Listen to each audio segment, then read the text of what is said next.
Hello. जय हिंद, नमस्कार। स्वागत है आपका आपके परिवार क्रैक विद रवि में। मैं रवि आपका स्वागत करता हूं आपके परिवार क्रैक विद रवि में। अगर आप लोग नए हैं हमारे चैनल पे तो हमारे चैनल को लाइक करें, शेयर करें, सब्सक्राइब करें। आपको हमारे चैनल पे daily current affairs, static GK, Hindi, इन सब की प्रैक्टिस सेट और इन सब का डिटेल वीडियो मिलेगा जो आने वाले एग्ज़ाम के लिए काफ़ी ज़्यादा महत्वपूर्ण है। आज हम लोग करेंगे हिंदी का प्रैक्टिस सेट, हिंदी का मॉक टेस्ट प्रैक्टिस सेट। जो सारे क्वेश्चन प्रीवियस ईयर हैं, एक क्वेश्चन कम से कम 5 से 6 बार हर एग्ज़ाम में आया है। ये इंपॉर्टेंट है यूपीएसआई के लिए, एसएससी जीडी के लिए, यूपीएससी पेट, लेखपाल, जहाँ जहाँ भी हिंदी आती है सारे एग्ज़ाम के लिए ये मोस्ट इम्पॉर्टेंट है। चलिए शुरू करते हैं अपना पहला क्वेश्चन। पहला क्वेश्चन हमारा है कि प्राचीन भारत की आर्य भाषा कौन थी। तो प्राचीन भारत की आर्य भाषा क्या थी? तो प्राचीन भारत की आर्य भाषा थी वैदिक संस्कृत। क्या थी? वैदिक संस्कृत। इसी से हमारी हिंदी निकली है। वैदिक ये हमें कहाँ से पता चला कि हमारी सबसे प्राचीन भाषा वैदिक थी? ये ऋग्वेद से पता चला। किससे पता चला? ऋग्वेद से पता चला कि ऋग्वेद में सबसे लिखा है कि वैदिक संस्कृत सबसे पुरानी थी। ठीक है, वैदिक संस्कृत। इसको आर्य भाषा या देव भाषा भी कहते हैं। क्या? देव भाषा, आर्य भाषा या देव भाषा। ठीक है, इसको आर्य भाषा या देव भाषा भी कहा जाता है। चलिए अपने अगले क्वेश्चन पे चलते हैं। अगला क्वेश्चन है खड़ी बोली का विकास किस भाषा से हुआ है? तो खड़ी बोली का विकास किस भाषा से हुआ है? खड़ी बोली का विकास अपभ्रंश से हुआ है। ये जो 4 है ये थोड़ा गलती से हो गया है, इसको हम लोग कवर कर देंगे।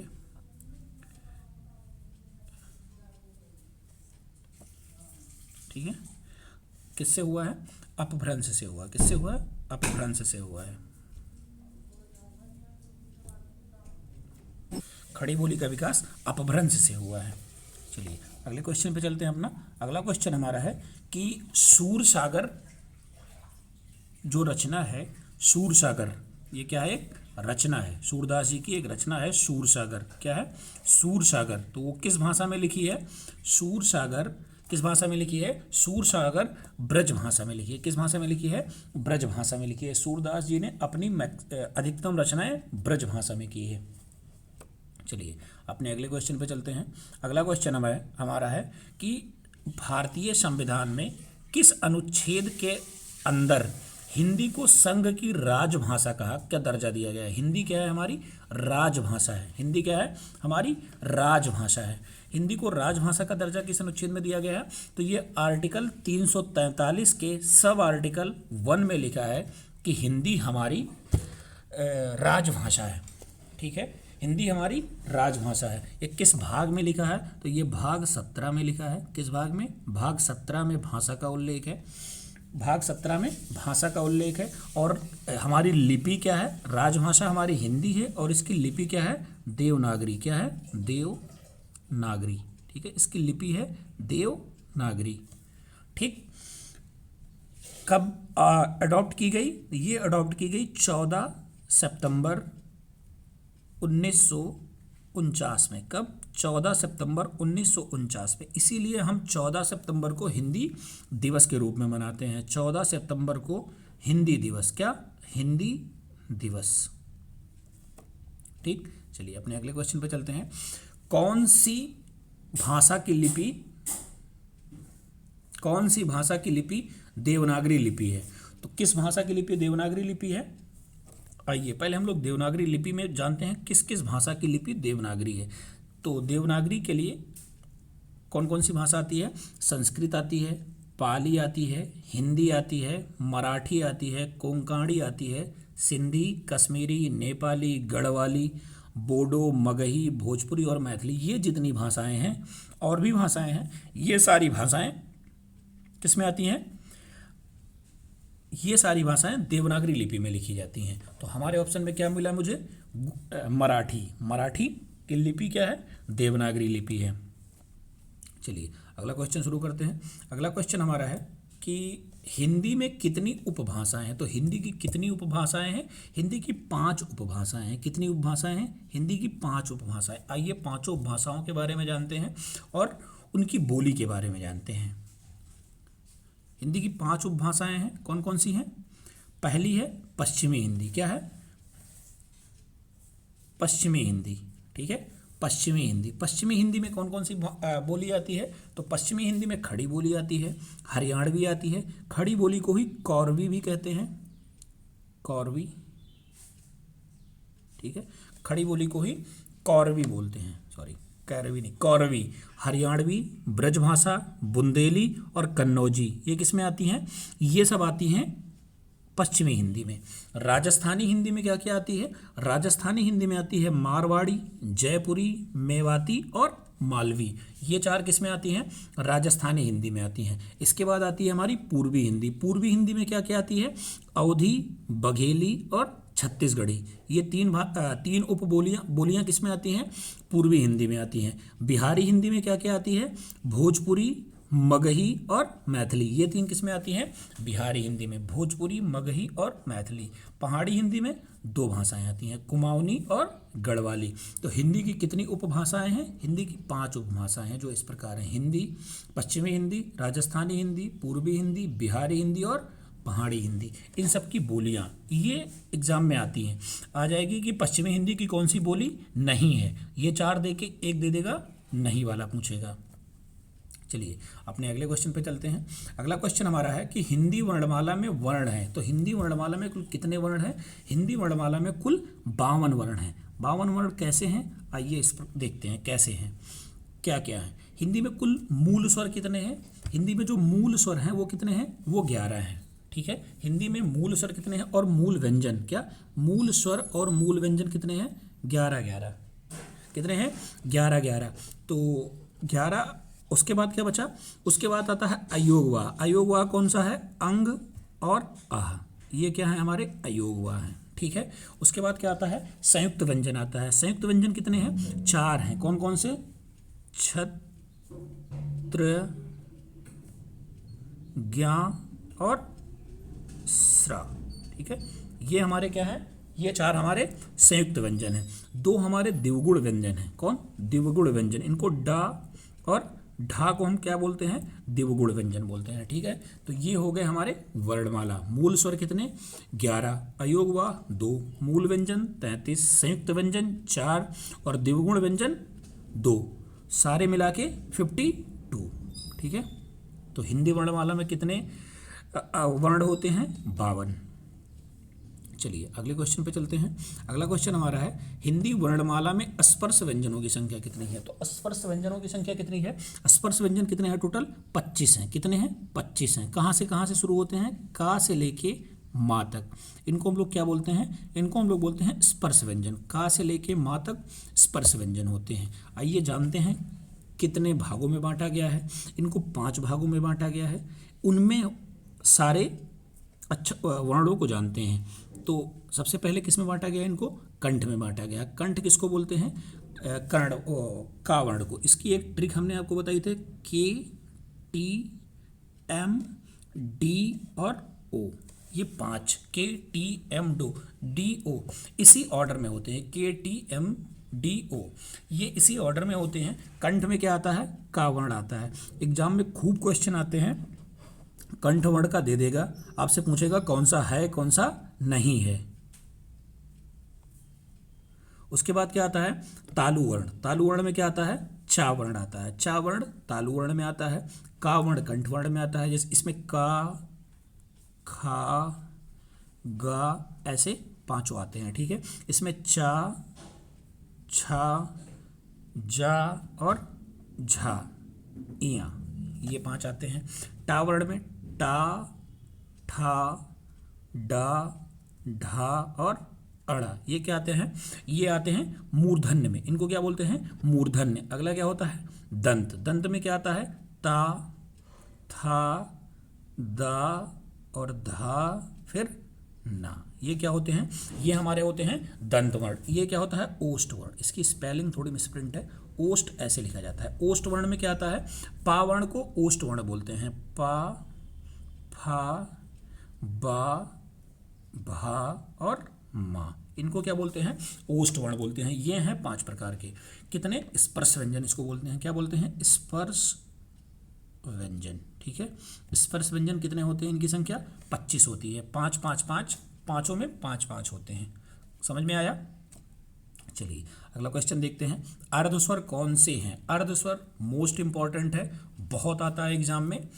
इसमें कंफ्यूज हो जाते हैं लोग स्वर के चक्कर में, स्वर में अर्धस्वर निकाल लेते हैं। ये नहीं होता है, ये होता है या और वा। क्या? या और वा, इनको क्या बोलते हैं? इनको अर्धस्वर बोलते हैं। ठीक, स्वर आधा स्वर। चलिए अगला क्वेश्चन।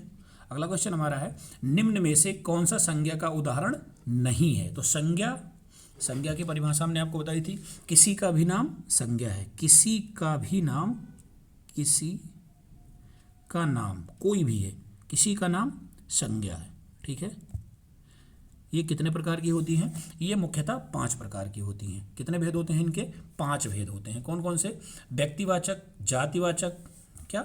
व्यक्तिवाचक, जातिवाचक, भाववाचक, समूहवाचक और द्रव्यवाचक। ये मुख्यतः 5 प्रकार की। व्यक्ति मतलब किसी का भी नाम व्यक्तिवाचक, किसी कम्युनिटी का बोध कराए या किसी जाति का बोध कराए वो जातिवाचक।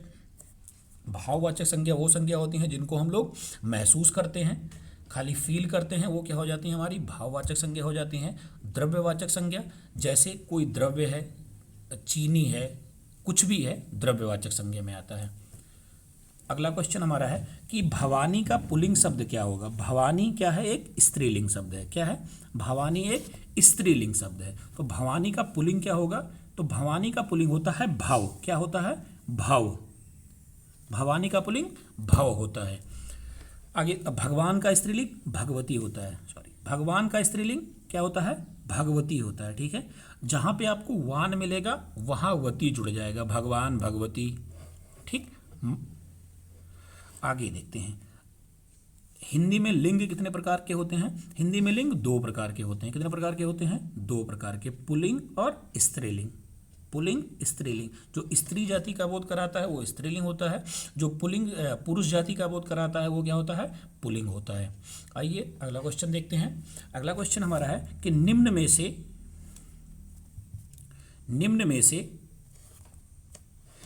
में से किसका प्रयोग केवल बहुवचन में होता है? मतलब वो हमेशा बहुवचन में ही प्रयोग होगा। ठीक है, तो हमेशा बहुवचन में प्रयोग होने वाला शब्द क्या है? प्राण। प्राण क्या होता है? हमेशा बहुवचन में प्रयोग होता है। वचन क्या होता है? वचन 2 प्रकार के होते हैं, एक वचन और बहुवचन। आगे हमने पीपीटी बना रखी है। एक वचन और बहुवचन 2 प्रकार के होते हैं। जो एक की बोध कराए वह एक वचन, जो एक से अधिक का बोध कराए वहाँ बहुवचन होते हैं। ठीक है, कुछ शब्द जो हमेशा बहुवचन में प्रयोग होते हैं, जैसे प्राण है, हस्ताक्षर हैं, ये हमेशा बहुवचन में प्रयुक्त होते हैं। बाल हैं। चलिए आगे इंपॉर्टेंट क्वेश्चन है, घोड़ा का पर्यायवाची शब्द है। तो घोड़ा का पर्यायवाची शब्द क्या होता है? घोड़ा का पर्यायवाची शब्द होता है घोटक। क्या होता है? घोटक। ठीक, घोटक है, तुरंग है। क्या है? घोटक है, तुरंग है। तरंग नहीं होता, तुरंग है। ठीक है, घोड़ा है, घोटक, तुरंग, अश्व, ये सब किसके पर्यायवाची होते हैं? ये सब होते हैं घोड़ा के पर्यायवाची। आइए कुछ महत्वपूर्ण पर्यायवाची शब्द के बारे में जानते हैं। जैसे सबसे ज़्यादा पूछी जाने वाली पर्यायवाची कमल। कमल की पर्यायवाची सबसे ज़्यादा पूछी जाती है। कमल का क्या है? जलज है, पंकज है, नीरज है, वारिज है। ठीक है, ये सब किसकी पर्यायवाची हैं? कमल की पर्यायवाची हैं। कमल की पर्यायवाची याद करने के लिए हमने आपको एक ट्रिक बताई थी कि आप जल का पर्यायवाची याद कर लीजिए। जल का पर्यायवाची क्या होता है? नीर। ठीक, पानी,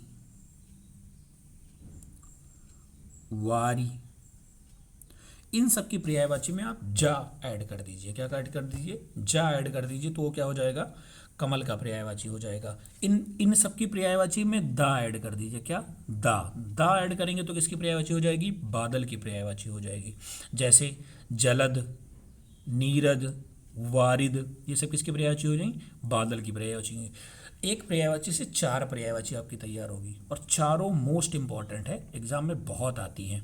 जल की भी पर्यायवाची आती है, कमल की भी पर्यायवाची आती है, बादल की भी पर्यायवाची आती है और समुद्र की पर्यायवाची है। समुद्र में क्या जोड़ना रहता है? समुद्र में आपको खाली धी जोड़ना रहता है। जैसे जल है तो जलधि। क्या?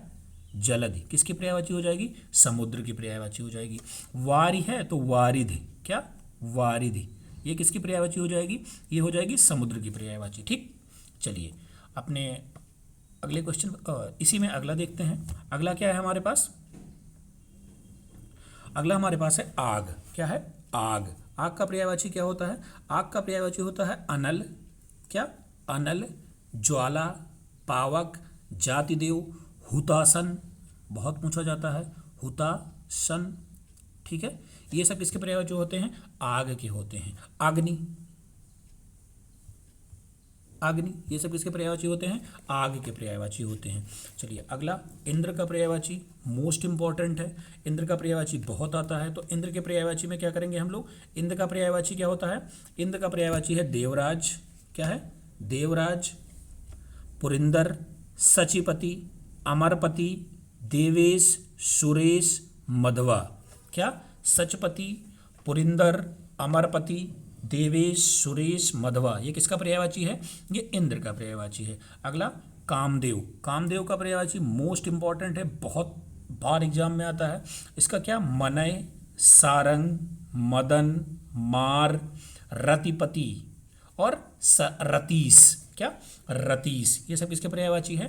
कामदेव के पर्यायवाची हैं। अगला क्या है? गंगा। गंगा के पर्यायवाची क्या होता है? गंगा को मंदाकिनी भी बोलते हैं, भागीरथी भी बोलते हैं, देव नदी भी बोलते हैं, सुरसरी बोलते हैं, अलकनंदा बोलते हैं। ये सब किसकी पर्यायवाची हैं? ये सब गंगा की पर्यायवाची है। सॉरी, अगला क्वेश्चन देखते हैं। अगला क्वेश्चन हमारा है जड़ का विलोम क्या होता है? जड़, जड़ मतलब जड़ मतलब बिल्कुल न्यूट्रल हो जाना, उसका मतलब उसका विलोम चेतन, हमेशा चैत्य अवस्था में रहना। और ये कुछ और महत्वपूर्ण विलोम के बारे में जानते हैं जो एग्जाम में बहुत आता है, जैसे अधीन। अधीन का विलोम क्या होता है? अधीन का विलोम स्वाधीन। ठीक है। अल्प, अल्प का विलोम बहु। अग्र, अग्रज, अग्रज मतलब बड़ा भाई, अनुज मतलब छोटा भाई। आधुनिक का प्राचीन।